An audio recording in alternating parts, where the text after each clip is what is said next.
Welcome to Gutter Trash, episode 292, Neurocomic, by Dr. Matteo Farinella and Dr. Hannah Rose. My name is Eric. And I'm Jason. I'm Dr. Jason. And you're Dr. Eric. We are doctors of stupidity. We are. We've studied for 8 years. Yep. To be stupid? Actually, that's about right, isn't it? Do we have our doctorate in gutter trash yet? Almost. Yeah. Started in 2008, so right. about another Next year. Yeah. Then we'll be making that doctor money. Heck yeah. Yeah. How you doing? I'm doing all right. Yeah. I'm doing all right. Yeah. You? Okay. Yeah. Yeah. I'm a little tired. Yeah, I'm a little tired too. I mentioned earlier that I had some powerful cookies before I came over. Right. And because I was feeling kind of tired and I wanted some energy. Right. I think they might be wearing off already, so maybe their power was grossly, out of proportion. Right. What's the word I'm looking for? See, my brain's not working. Yeah, my brain's not working. I need more anti-dumb cookies. Well, I didn't have any cookies of any sort, so I'm just not even coasting on anything that I may have had. Oh, too bad. I had some mashed potatoes earlier, and those will just make you groggy anyway. So. Yeah, did they have cheese on them? No. Oh, just gravy. Yeah. Like it should be. Right. Yeah. I don't like gravy. Well, except for Christopher's vegetarian biscuits and gravy. There you go. Can you make gravy without meat? Oh, okay, yeah. all right. Yeah. Lots of flour. Again, makes you sleepy, though. Well, yeah. So, what is it? Flour and there's water? Isn't that just cake or glue? It's just glue. They actually do squeeze it out of a white bottle. Nice. Yeah. No, it has a soy sausage, like Morningstar fake sausage. So it's got some chunks and some spices. It's delicious. All right. I'll take your word for it. All right. Because I'm actually never awake enough to go to Christopher's for breakfast to ever have any of their breakfast items, vegetarian or otherwise. They serve until 1 p.m. Stand by my original statement. Okay. Nah, I'm usually working. Yeah, that's true. Yeah. This has been Breakfast Talk. It has been Breakfast Talk. Thanks for joining us. Yeah, no problem. Actually, I did go out for breakfast Thursday evening with my lady person. Nice. Yeah, went to Bobby's. Oh, Bobby's. That's good stuff. And I think we irritated our waitress by being there for way too long. Oh. Yeah. Just like nowhere else to go. We got there like at 8:30. We had just been working out and we were both starving because we hadn't eaten anything. And she is now working nights, so she had basically just gotten up right before we went to the gym. And so I said, hey, let's go have breakfast then. And so it was like 8:30 or so, and I think they close at 9. And, we were there probably till about 9:30 at least. Ooh, okay. Yeah, so wow. Yeah, overstaying the welcome. Yeah. Hey, we weren't the only ones there. Yeah. So, and we also weren't the last people to show up there either. So fuck them. Dance for your tip, monkey. Yeah. All right. I was going to say they have good biscuits. They do. Yeah. But and the thing that I ordered actually came with biscuits, but I chose not to get them. What did you choose over that? I chose banana nut bread. That's pretty good too. Not at Bob Evans. Oh. At least not at that point in the day. So they were pretty disappointing. Oh. I was like, maybe I should have just gotten the biscuits. Yeah, you gotta go biscuits. Oh, well. Yeah, I wanted something different, and it didn't pay off. So never try. Just stick in your comfort zone. Yep. That's the lesson. Yep. Don't use your brain too much. Do not. No. I mean, clearly we are the prime examples for we're the poster children. We are the poster children of brain inactivity. Yep. Which means that reading a comic book about how the brain works is pretty antithetical to our own lifestyle choices. But it could be helpful, though. Could be. But maybe it isn't.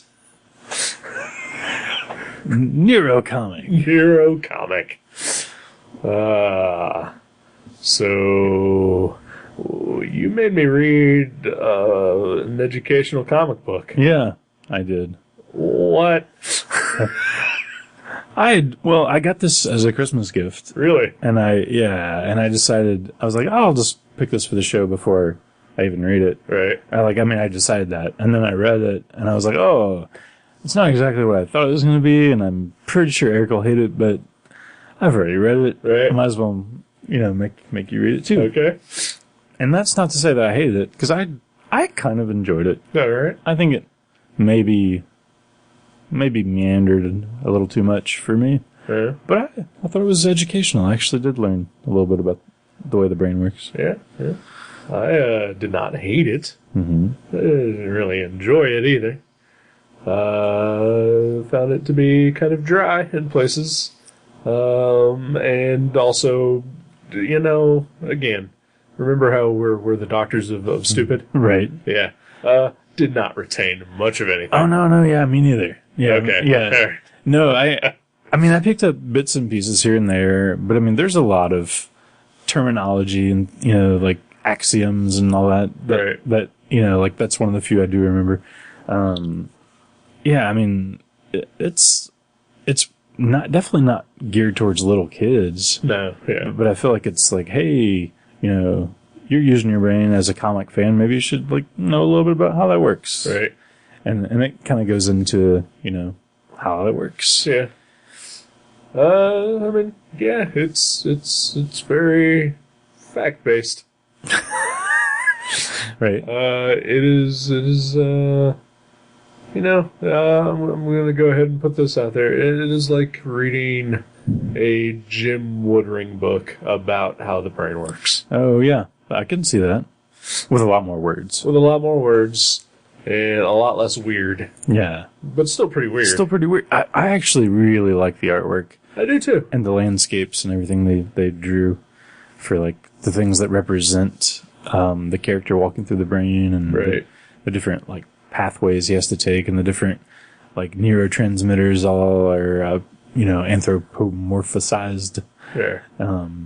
So yeah, I thought it was cool and I definitely enjoyed it, but yeah, it's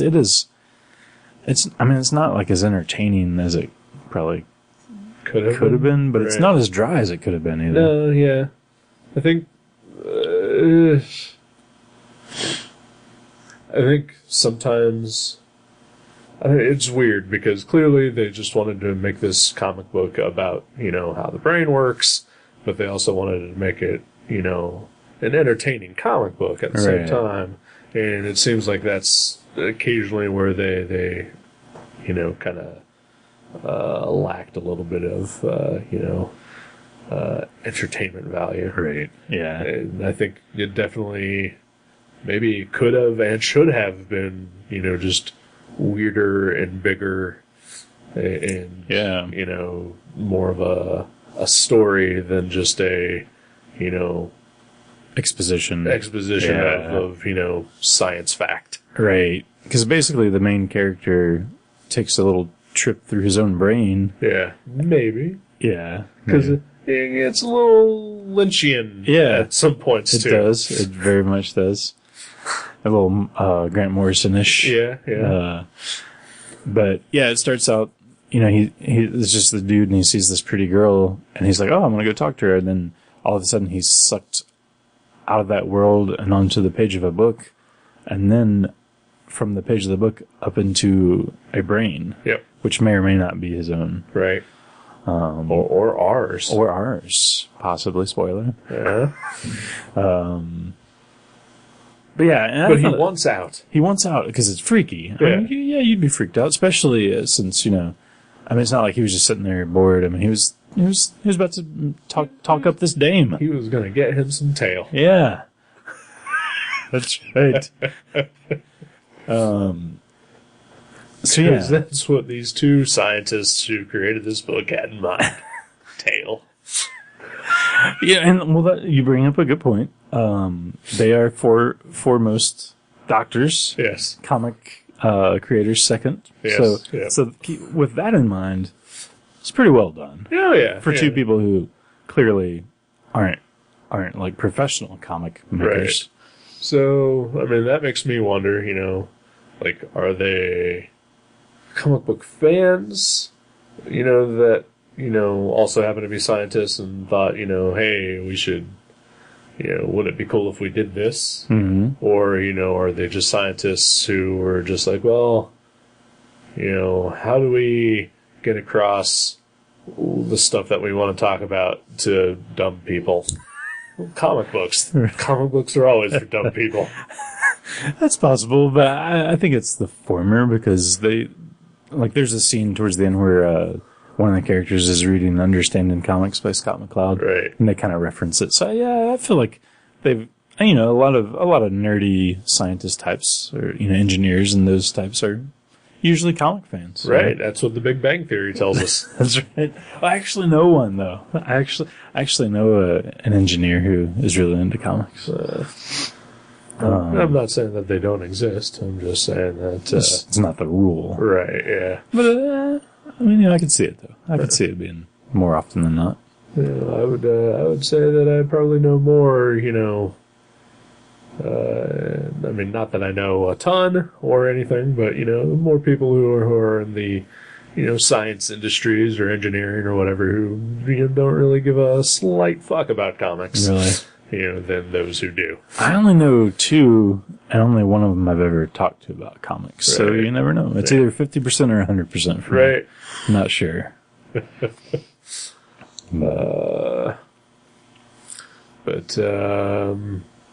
Yeah, so, I don't remember exactly which of these doctors drew the book. I think they both did. Did they both? I'm pretty sure. Yeah, I'm pretty sure they both wrote and drew it. That's weird. Yeah. I guess. Well, because I thought maybe one did the other, but inside it just says story and art by these two guys. Really? But it doesn't say, like, story by this guy and art by this guy. Somewhere. Was one of them even a guy? I don't know. Dr. Hannah Rose? They're both clearly maybe not American. So, I don't know if Hannah is a male name in another country anywhere. Yeah, I am not sure. Yeah, and now that I'm thinking about it, I don't see the part where it says written and drawn by. It just says, Just has both their names. Oh, it says illustrations and text, copyright Matteo Farinella and Hannah Rose. Well, that doesn't really mean anything yet. Right. Because, illustration and text, copyright Tony Moore and Robert Kirkman for The Walking Dead. So I wish it was the same copyright for all 136 issues, but alas, it is not. I don't know. I stopped reading that book, so it doesn't matter. I'm not going to have this argument with you anymore. But Charlie Adler is a fine artist. Sure. I have seen some art by Charlie Adler that I like, just not in The Walking Dead. But yeah, Neurocomic. And, as two dudes with brain problems, we can probably, we're on some of the medicines that they speak of. Right, yeah. I feel like it's an interesting, and plus, like, not only does it kind of tell you about, the facts about how the brain works, but it also gives you a little food for thought about just, about what is, the figurative, like, sort of brain, right. What is your mind and what is your persona? And that's where it takes a little twist into, Grant Morrison right. and David Lynch territories. Yeah. And I just kept thinking of, like the Black Lodge and Yeah. Yeah. It's cool. I like those parts of it too. I actually like that part a lot more than some of the other parts. And again, like I didn't dislike this book, but it just was a little, It's a lot of information. Yeah, yeah. I'm out of school. I'm not really going to learn much more in my life. So, I choose to not read textbooks for a reason. Right. And I fully am aware and embrace my ignorant nature. If you're gonna, if I'm gonna be forced to read, something that is gonna dump a whole bunch of information in my brain, then, I'd maybe like it to be a little bit, more entertaining. More entertaining, yeah. Yeah. I think that's the best way to put it, yeah. Yeah. No, I get that. But I think it could be really cool especially for someone who maybe is studying this type of thing. Right. Especially maybe like high school age. I feel like that would be like the perfect age for this. Because it's not too dumbed down. It's definitely not for kids. Yeah, it's not for little kids. Yeah. I mean, there's no like F-bombs there's like a tiny bit of nudity, but it's not even in a sexual way. It's just like weird creatures, and that's where I got the Jim Woodring. Right. I mean, a lot of it had a lot of Jim Woodring-ish stuff to it. Yeah, but like creatures, definitely and that. Yeah. High school kids probably would be the best, I would guess. I would think so. Because I'm assuming, if a college kid is going to be into this kind of thing, that they're probably just already taking classes. Yeah, probably. So it's for people a little smarter than us, so high school Right, age. But people not as dumb as little kids, who we are smarter than. Yes. High five. Yeah. At least we got something on somebody. We are junior high. Yeah, exactly. Exactly. Junior high forever. Yeah. We say that, and I went to the grocery store the other day, and I passed by an item in the grocery store, and I said to myself that, well, if I don't take a picture of that and post it to the internet, then there is something clearly wrong with me, because I am 12 years old, and this bag of hot nuts needed to be seen by everybody. Right? Yeah, I can't not enjoy that. Yeah. So, yeah, we are junior high. Yeah.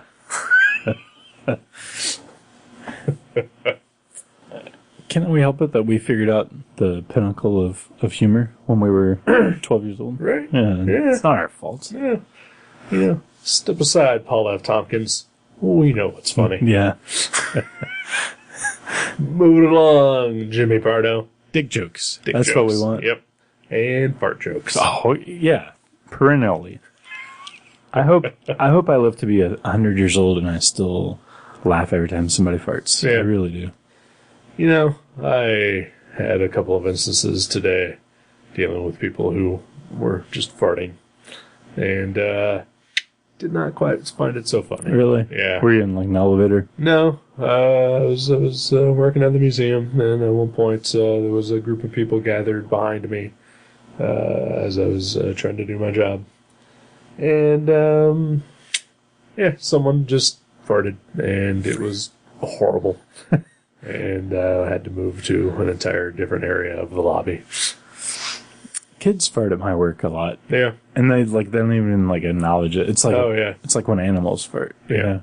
They just walk along like, oh, look at that Spider-Man toy. And then they fart, and their parents look, oh my gosh, they're so embarrassed. I'm like, you know what? I just don't care. It's just a fart. I don't know. I don't fart in public. Yeah. Yeah, because I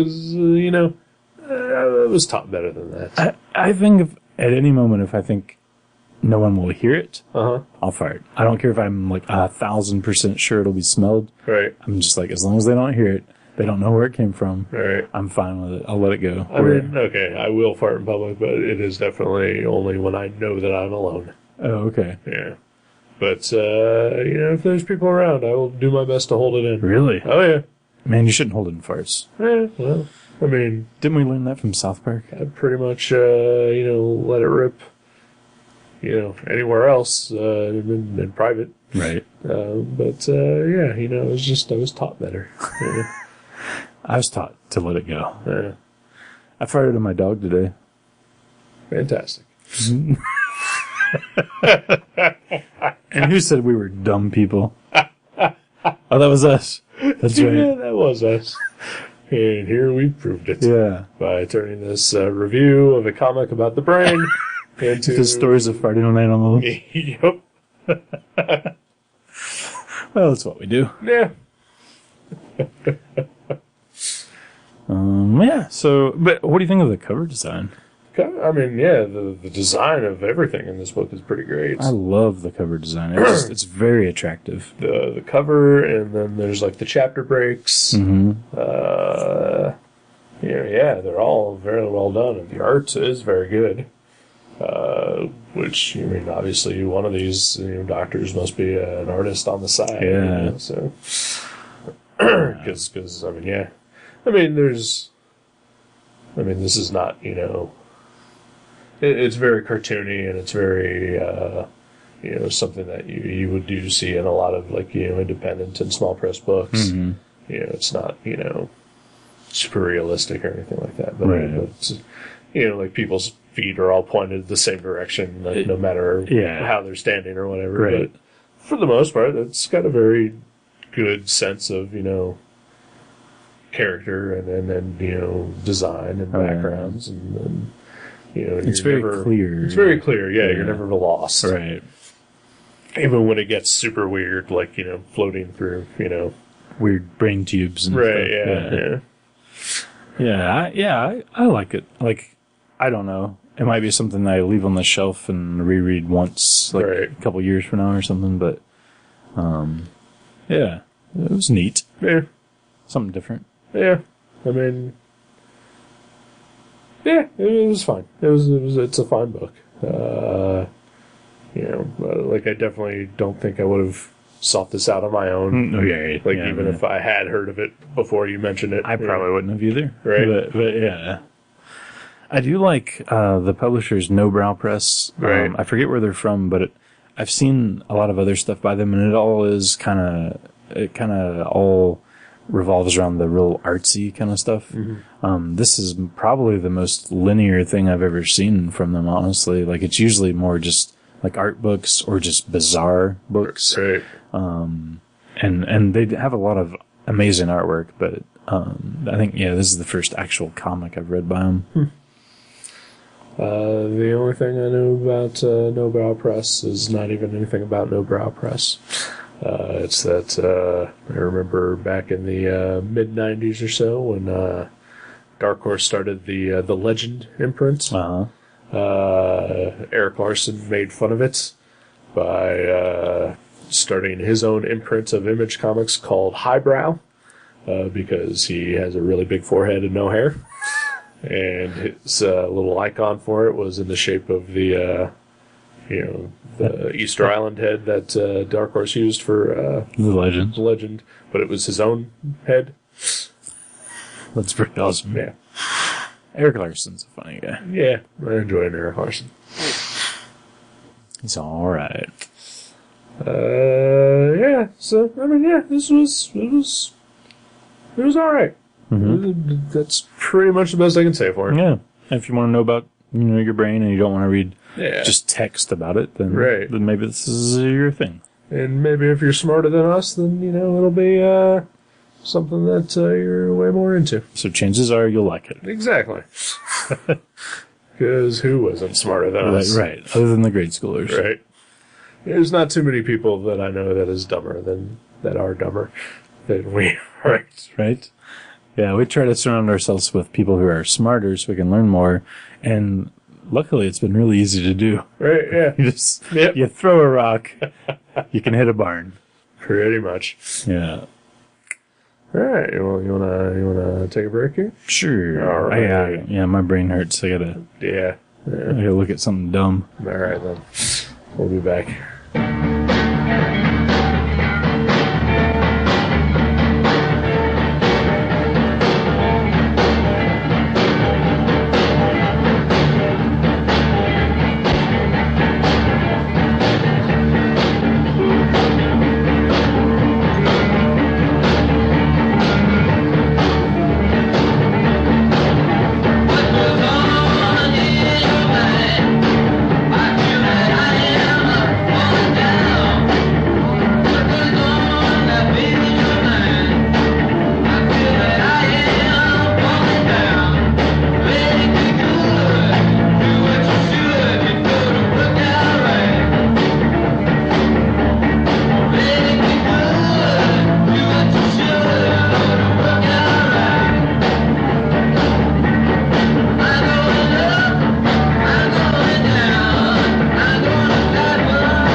Hey, welcome back to Gutter Trash. Hey, yeah. What's going on? Not much. So I got one more question about this book. Oh, yeah? Did this come with a dust cover, or is this how the book was? That's how it was. Yeah. Okay. Yeah. Yeah, it kind of does look like it is missing a dust cover. Maybe? Right, yeah. Because it basically, we didn't really describe it other than we liked it, but the cover's blue, and like the entire illustration and all the wording is just printed in the same gold foil. Right. So it kind of does remind you of what you would see under a dust jacket. Yeah, like just the one color print thing. And yeah, I was just curious because you'd think like a book like this would have like a biography of the authors. Right. But it does not. No. Yeah. Because, I mean, honestly, like, I'm kind of curious, like, about these people. Right. And, you know, who they are and... Like if they've done other non-science comics. Right, yeah. Or just, you know, like, yeah, just anything about, you know, yeah, who they are and maybe even why they decided to do this. Right, Yeah. Huh. Nobody knows. Just curious. Of course, like I said, it was a gift, so Right. maybe... the person that gave it to you, like, just stole the dust cover. Yeah, right. Or ripped it and said, oh, it looks terrible, I need to just get rid of that. Yeah. Kathleen. It wasn't. It was my friend Dusty. Who was the same person during last episode who thought I was watching the Super Bowl. That's why I didn't answer the phone. Okay.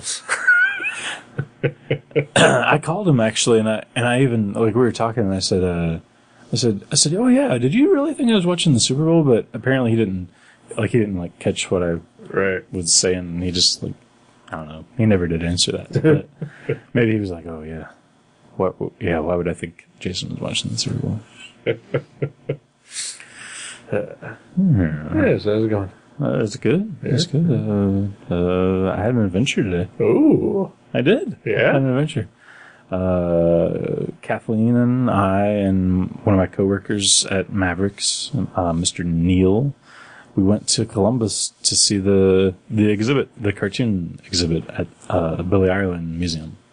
The like King Features comic strip art. Yes. It was pretty sweet. They had like original Shoe and Crazy Cat and Popeye and like Flash Gordon and just all kinds of cool stuff up, and there's an original Family Circus up, and it was one of the like Sunday ones that has like multiple panels. Right. And until I looked at the original art, I never noticed something before that it blows my mind. It's a terrible comic. No, I had no idea though. No, I can't believe I never noticed the similarities between Bill Keane's art and Chris Ware's art. Like, it is so similar, and I just never even noticed it. Like, he's never mentioned, and I've read a lot of interviews with him, he's mentioned, you know, being like a big fan of Gasoline Alley and some other strips, but I've never heard him mention Family Circus, but it's real similar to his style. Yeah. I could definitely see that. Like just the way he draws people, especially. Right. Yeah, I can see that for sure. But it was cool. It was we all get our influences from everywhere. Oh, yeah. Yeah, I think one of my subtle influences, I realized today while looking at the artwork, is when I was a kid, I always loved Snuffy Smith. That's one of my favorites. And I was looking at Snuffy Smith today. Because I remember your own comic, Snuff Film Smith. Right? Yeah. Yeah. Thank you. I never got off the ground. No. I sent the image. And you know, you're laughing, but you did actually do that. I know. Okay, I remember. right, yeah, I remember. Right. Well, yeah, sometimes you have a bad memory. Yeah. I know. Right. But I was looking at it, and but also for the listener, that's the thing that actually happened. it's out there. Yeah. You can't find it. No, yeah. It's not online. So don't even look. Yep. But the way some of those faces were drawn, and like just I can see that too. Yeah, I was like, what? Especially like the way you draw yourself. Yeah, with like your bearded face. Yeah, and like that is definitely a Snuffy Smith, right? Thing that I remember. Yeah, and like Snuffy Smith's been drawn by 3 different cartoonists over the years, and I think it's the second one that I would have been reading when I was a kid. Right. But yeah, I was like, wow, that was kind of a revelation to me. I was like, I mean, like, he was obviously way better at drawing than I was, well, but, of course. but I was like, whoa, I can see some of that in my style. Right. All the unpolished versions of that. But yeah, it was a cool exhibit, and it's up through March 13th at the Billy Ireland Museum. I'm never going to be able to go there. Ever. It's upsetting, because I would like to. Yeah. I probably would get a kick out of even the King, features stuff. Yeah. That Dynamite. Is it Dynamite? IDW? One of those two companies. I was doing the King. The King crossover with Phantom, Jungle Jim, Mandrake the Magician, and some other one. Flash Gordon. Why would I forget that one? It's the only one that I'm actually getting. So you remember Jungle Jim. Yeah. But not... Flash Gordon is the only one that I'm getting. It's funny. I'm an idiot. Our brains don't work. I am a doctor of dumb. Truly and fully a fucking moron. Yeah, I thought we were kind of playing it up in the first segment, but the more I think about it... No. We were downplaying it. Yep. Yeah, I'm getting the Flash Gordon book that's coming out, the King That's crossover. Cool. I was getting the previous series because Evan Shaner was drawing it, and I love that guy's art. Yeah, I like Flash Gordon. Mm-hmm. Yeah. But this new one, as soon as the old series ended, I was like, hey, I'm not going to get the new one. But then they announced it with Ben Acker and Ben Blacker writing it. Oh, yeah. I was like, yeah, I'm on board. Cool. Because I like those guys. What else do they do? They are the creators of the Thrilling Adventure Hour podcast. Okay, yeah. That's right. It's like I know. They also did Wolverine Season 1. Or Year 1 or whatever that was. Yeah. Wow. And I believe they also wrote the Thunderbolts for a while. Isn't there a Thrilling Adventure Hour comic coming out? There are. Yeah. 2 of them. Yeah. Sparks, Nevada, and Beyond Belief. Oh, wow. 2 of them. Yeah. I think Phil Hester's drawing one of them. Which I'm always glad to see that guy work. Yeah, he's cool. The Beyond Belief one is I'm looking forward to the most because that's my favorite segment of their show. Oh, yeah. That's the one that features the aforementioned Paul F. Tompkins. Oh, cool. As Frank Doyle, along with Paget Brewster as Sadie Doyle. Wow. They are socialites who see ghosts. And they're mostly just drunk. That sounds good. Yeah, I'm looking forward to this. I feel like that might be something that doesn't translate as well to a comic, but we'll see. They've already put out a graphic novel that's got a whole bunch of short stories in it. So that's pretty good. I don't know. I haven't received mine yet. Oh. Kickstarter campaign. Uh-oh.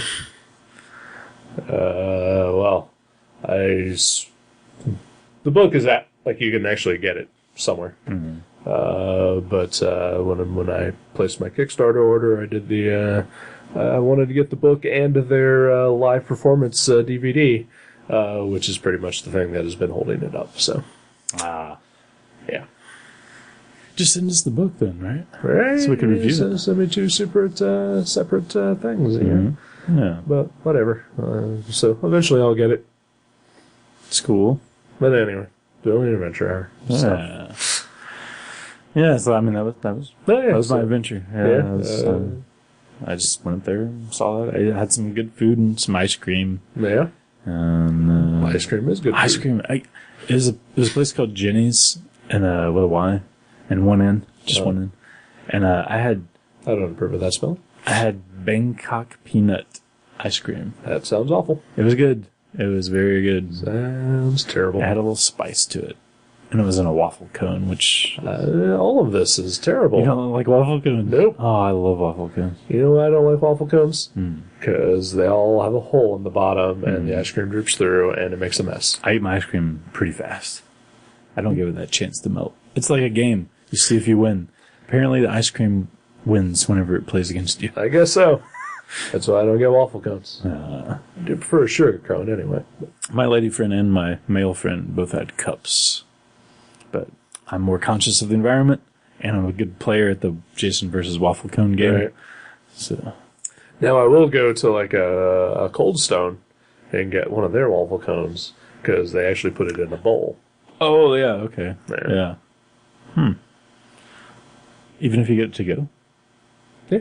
Well, They couldn't just put like a little like pin cap thing on the end of it. You know? Oh, like an edible gummy. Like you could plug it up with a gummy. You know, I don't know. If I'm eating ice cream and a waffle cone, I think the last thing that I would want is a gummy at the end of this adventure. Maybe you could just throw it down after you're done. Now who's not conscious of the environment? But birds will eat that. What if it kills birds? It probably would, yeah. But no, your ice cream choices were horrible, so. Oh. Yeah. Oh. I have not been on any adventures. I have not done anything. You've been sniffing farts? I've been unconsciously sniffing farts. Yeah. Saw a woman get punched in the face today. That's pretty much it. Right, just your typical day at work. Yep. There was a screaming baby who just came into the museum screaming, disappeared into the museum. You could still hear him screaming throughout the hangars. And at a certain point, they walked out, and he was still screaming. And then, for whatever reason, they came back. He was still screaming. And they just were in the gift shop area with just a screaming baby. 3 adults and this one screaming baby. And I was looking at my coworker. I was like, at this point, just leave. Right. That kid clearly does not want to be here. Right. Yeah. Yeah, it was probably after at least an hour, right? Yeah. Yeah. Yeah. It's crazy. It was like, go home. The kid wins. Yeah. Yeah. Yeah. It's like the ice cream. Right. Occasionally you win. Sometimes you don't. Yeah, I got nothing. No? I haven't watched anything. The lady and I watched pretty much the first season of a show called Orphan Black. Oh, okay. Which it turns out I do not enjoy. There's a comic. Yeah, I know. I probably would not enjoy that either. I didn't know there was a show until this moment. Oh, okay. Yeah. It is a television program. Mm-hmm. There's only one recognizable actor in it by the name of Matt Frewer. Don't know. You're not getting it. Okay. Max Headroom. Oh, wow, really? Yeah. Wow. Yeah. That's cool. What's it about? It's about clones. Okay. There's a woman who, it starts out, she's like a British, kind of con artist type person, and she's trying to escape town from her gross ex-boyfriend. And while she's doing something, she runs into a woman who looks exactly like her, and then this woman basically steps right in front of a train. And then she steals this woman's identity, and she figures out that there's 10 other people who all look and sound exactly like her. Wow. Well, not sound. They all have different accents, but they discover that they're clones.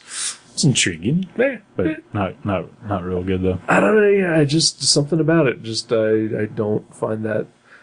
It does not hook me that much. Like we watched every episode of the first season, and it was just sort of like, nah.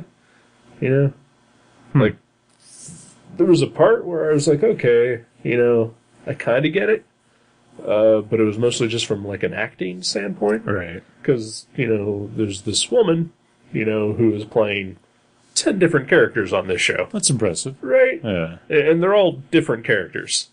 And so, in one episode, she is playing one of the secondary clones, pretending to be the main character clone, but also poorly, but also enough that other people would almost buy it. Wow. And I was like, that is some acting acrobatics to be able to pull that off. And she did. And she's a great actress. And I will totally give it that. And Matt Frewer, I always like Matt Frewer. Oh, yeah. But for some other reason, I just cannot get into the show. But Bambi seems to like it, so yeah. Yeah, the people I've talked to that like it are usually the ladies. Yeah. Joe G likes it in the letter. See, he's a lady. He's not just a girl. Nope. He's more than a girl. He's a lady. Yeah. How is Joji? Is he still out of the country? He is still in Australia, Wow. yes. Saw some pictures of him and a koala the other day. Wow. Right? Well, I know that when he was talking about going to Australia, he was talking about how he always sees pictures of, like, famous people and politicians going to Australia and petting koalas. I was like, you're not those people. You're not going to pet a koala. Proved me wrong. Right. Oh, you didn't think he would get the opportunity? I did not. Oh, I figured wow. they only let famous people and politicians do that. Aren't- Not just some schlub from Dayton, Ohio. Right. Well, maybe he used his Viewmaster status. That's true. Yeah. It's true. We are on the World Wide Web. That's right. Yeah. Even in Australia. Well, aren't koalas basically like raccoons over there? They're everywhere, right? I don't know. Are raccoons everywhere? I see them all the time. I don't know. It's not the animal of choice I would have picked for being everywhere. Right. Yeah. Huh, I don't know. I guess. I don't know. Maybe. We'll ask Joe. I guess we will. Yeah. We should have him on the show now that we're doing things again. Yeah, we should. That'd be good. Find out all about his Australia adventure. Yeah. Like going to Australian comic shops. Oh, I hope he has some good stories about that. Yeah. I got really nothing else. Well, I guess I should pick a film. Okay. I was thinking about picking Frank because we were going to watch Frank before, and Right. our plans fell through. But I remembered there is a movie that came out last year that I'm pretty sure it's been long enough that it would be on DVD. Okay. If not, though, we'll go with Frank. But I really want to see a movie called Willow Creek. And okay. Yeah. And if that's available, we should totally watch that. I am absolutely guaranteeing that we can find a copy of Willow Creek. Sweet. And I am totally down for it. Awesome. And in fact, I think before our hiatus, it was probably going to be one of the movies that I picked. Mine too. Huh? Yeah, mine too. Yeah, and it is honestly, in the hiatus, been difficult to not watch it. Really? Oh, you haven't watched it yet? I have not. Okay, cool. Because I've been waiting. Wow. Because who are we to not watch and review a Bobcat Goldthwait horror movie about Bigfoot? Right? And you know what made me think of it too? I think what it was is we stopped at Big Fun in Columbus today, the toy store, and I saw all this Bigfoot shit everywhere. Like it was like there's Bigfoot like mouse pads and Band-Aids, like literally those. And I was like, oh my god, yeah. And like it just stuck in my brain. And Right. I was like, I still haven't seen Bobcat's Bigfoot. All right. So yeah, Willow Creek, I'm down. That would have been a much better name for it, by the way. Bobcat's Bigfoot. Right? Yeah. I don't know. But yeah, I'm excited about that. Yeah. Cool beans. Yeah. We'll do that next week then. Sweet. Until then, Thanks for joining us. indeed. Bye. Bye.